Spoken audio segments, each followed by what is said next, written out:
మనం అందరం చాలా హ్యాపీగా ఫీల్ కావాలి.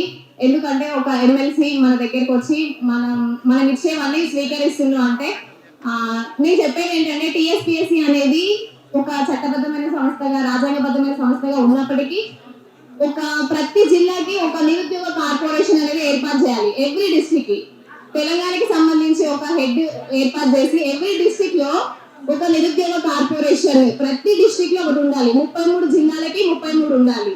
అట్లా ఉన్నప్పుడు ఏమైతుందంటే మన డిస్ట్రిక్ట్ వాళ్ళం వెళ్ళి మన డిస్ట్రిక్ట్ లో మన ప్రాబ్లమ్స్ చెప్పుకోగలుగుతాం. అక్కడ మంచి ఎడ్యుకేటెడ్ మంచి వర్కబుల్ క్యాండిడేట్స్ ఉంచాలి. ఎవరెవరినో కాదు, మంచి హైయర్ ఎడ్యుకేషన్ ఉన్న పర్సన్స్ ఉంచాలి. వాళ్ళకి ఆల్రెడీ కాంపిటేటివ్ పర్పస్ లో ఎక్స్పీరియన్స్ ఉండాలి. వాళ్ళు ఏంటంటే అన్ని సమస్యల పైన అవగాహన ఉండి మంచి ఒక ఐఏఎస్ ఆఫీసర్ లాంటి వాళ్ళని అన్ని విధాలుగా పేదలకి సహాయం చేసే పర్సన్స్ ఉండాలి. ఫస్ట్ ఆఫ్ ఆల్ మేమంతా నిరుద్యోగులం అనడానికన్నా ముందు మేమంతా గ్రామీణ వాతావరణం నుండి వచ్చిన వాళ్ళం. మా పేరెంట్స్ రోజు పని చేస్తే గానీ మేము ఇక్కడ ఉండలేము, ఇక్కడ చదవలేము. అలాంటి సిచ్యువేషన్ నుంచి వచ్చి మేము చదువుతున్నప్పుడు మాకు గవర్నమెంట్ సహకరించాలి. ప్రతి ఒక్క డిస్ట్రిక్ట్ అన్నా ఒక నిరుద్యోగ కార్పొరేషన్ ఏర్పాటు చేయండి. అది మీరు చేసేది చాలా గొప్ప. ఈ జనరేషన్ కాదు, ఇంకొక కొన్ని తరాలకి అది చాలా ఉపయోగపడుతుంది అన్న. ఇంకోటి ఏంటంటే ఇప్పుడు కార్పొరేషన్ ఏర్పాటు చేసి ఇట్లా ఉంచుతారు, అదంతా అయిపోతుంది. అయిపోయినాక ఇప్పుడు కోచింగ్ సెంటర్లు ఉంటాయన్న. హార్డీగా మా వాళ్ళు పనిచేస్తే మా ఇల్లు గడవడం ఒక 10,000 అట్లా సంపాదిస్తారు, అట్లా ఇల్లు గడిస్తాయి. కానీ 20,000 30,000 పెట్టి కోచింగ్ పోనే వాళ్ళు నాలాంటి వాళ్ళు ఎంతో మంది ఉన్నారు ఇక్కడ. అలాంటి వాళ్ళ కోసం ఒకటి చేయాల్సింది ఏంటంటే ఫస్ట్ తెలంగాణలో చాలా కోచింగ్ సెంటర్లు ఉన్నాయి కదా, అన్నిటి మీద ఒక చట్టం తీసుకురావాలి. ఒక రాష్ట్రానికి సంబంధించి చట్టం చేయాలంటే ఖచ్చితంగా 2/3 మెజార్టీతో ఒక చట్టం చేయొచ్చు కదా.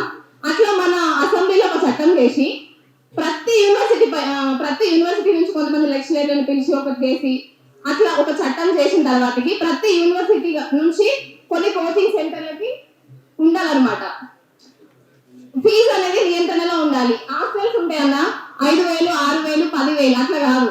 మీరు వెళ్ళండి, ఒకసారి అశోక్ నగర్ వెళ్ళండి, కోచింగ్ ఇన్స్టిట్యూషన్ చూడండి, హాస్టల్స్ చూడండి, చాలా దారుణంగా ఉన్నాయి ఫీజులు. అవన్నీ నియంత్రించాలి. ఇవన్నీ నియంత్రించాలంటే మా వల్ల కాదన్న, ఒక గవర్నమెంటే ముందుకు రావాలి. గవర్నమెంట్ ముందుకు రావాలి, ఓకే అది బాగానే ఉంది. కానీ మా నిరుద్యోగుల నుంచి కూడా ఒక కమిటీని ఏర్పాటు చేయండి. ఒక్కొక్క సబ్జెక్ట్ నుంచి కొంతమంది ఎక్స్పర్ట్స్, కొంతమంది పిల్లలు. మేము గ్రామీణ వాతావరణం నుంచి వచ్చిన వాళ్ళు ఎక్కడ వీక్ ఉంటాం, ఎక్కడ స్ట్రాంగ్ గా ఉంటాం, ఏంటి అసలు మా సమస్యలు ఏంటి, మాలో నుండి కొందరు మీకు సమస్యలు చెప్తే మీకు అర్థమవుతుంది. వేరే వాళ్ళు చెప్పిన దానికన్నా మేము మా సమస్యలు చెప్తే మీకు బాగా అర్థమవుతుందని నేను అనుకుంటున్నా. అట్లాంటి ఒక అవకాశాన్ని కల్పియండి. ఇంకోటి ఏంటంటే టీఎస్పీఎస్సీ అనేది కొంతమంది యూనివర్సిటీలు ఉన్నాయి. ఇప్పుడు మనకు ఒక 10 యూనివర్సిటీలు దాకా ఉండొచ్చు మేబీ, ఎగ్జాక్ట్లీ కాకుండా ఆ యూనివర్సిటీలో మంచి మంచి ప్రొఫెసర్స్ ఉన్నారన్న. ఆ ప్రొఫెసర్స్ అందరూ ఒక కమిటీ ఏర్పాటు చేయండి. ప్రతి యూనివర్సిటీలో కొంతమంది స్టూడెంట్స్ కానీ నిరుద్యోగులు కానీ వాళ్ళని అప్రోచ్ అయినప్పుడు ఈ యూనివర్సిటీ ప్రొఫెసర్స్ అనే వాళ్ళు టీఎస్పీఎస్ ని అప్రోచ్ అవుతారు. నేను ఒక 3-4 టైమ్స్ వెళ్ళిన అక్కడ టీఎస్పీఎస్ ని కళ్ళనికి సిడిపిఓ ఈఓ ఎగ్జామ్స్ గురించి ఎంత ప్రాధాన్యపడినో నాకు తెలుసు. ఒక్కసారి కూడా మమ్మల్ని కళ్ళనికి పర్మిషన్ ఇవ్వలేదు, బయట నుంచి బయటికి పంపించారు. కానీ అనుకోకుండా ఒక అన్న ద్వారా వెళ్ళి నేను కలిసి వచ్చిన. ఇంకా నేను చెప్పేది ఏంటంటే మేము కళ్ళనికి మాకు పర్మిషన్ ఇవ్వాలి. మేము వచ్చి అక్కడ డిస్టర్బ్ చేస్తామని కాదు, పోనీ మేము కలవకపోయినా మా యూనివర్సిటీ సార్లనే కలవాలి కదా వాళ్ళని.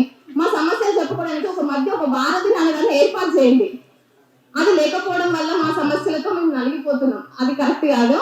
ఇంకోటి ఏంటంటే ప్రతి డిస్ట్రిక్ట్ కి ఇట్లా కోచింగ్ సెంటర్ అని చెప్పేసి పెట్టి కొంతమంది ఇట్లా స్టడీ సర్కిల్స్ అనేవి ఉన్నాయి కదా, ఆ స్టడీ సర్కిల్ అనేవి కొంచెం ఎక్స్టెండ్ చేయండి, ఇంకా చాలా చేయండి. కొన్ని నిధులు అనేవి ప్రత్యేకంగా కేటాయించండి.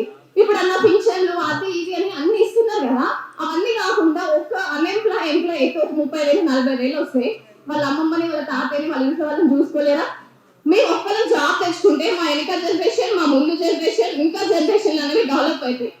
కాబట్టి అలాంటి ఒకటి చేయండి. ఇంకా ఇప్పుడు జాబ్స్ అనేది ఇంకా కొత్త జాబ్స్ సృష్టించవచ్చు అసలు మనం అనుకుంటే చాలా అనేది. ఇప్పుడు కార్పొరేషన్ ఏర్పాటు చేసుకుంటే కొన్ని జాబ్లు వస్తాయి, తర్వాతకి విలేజ్ లెవెల్లో కొన్ని బూత్ లెవెల్లో కొన్ని జాబ్స్ వస్తాయి.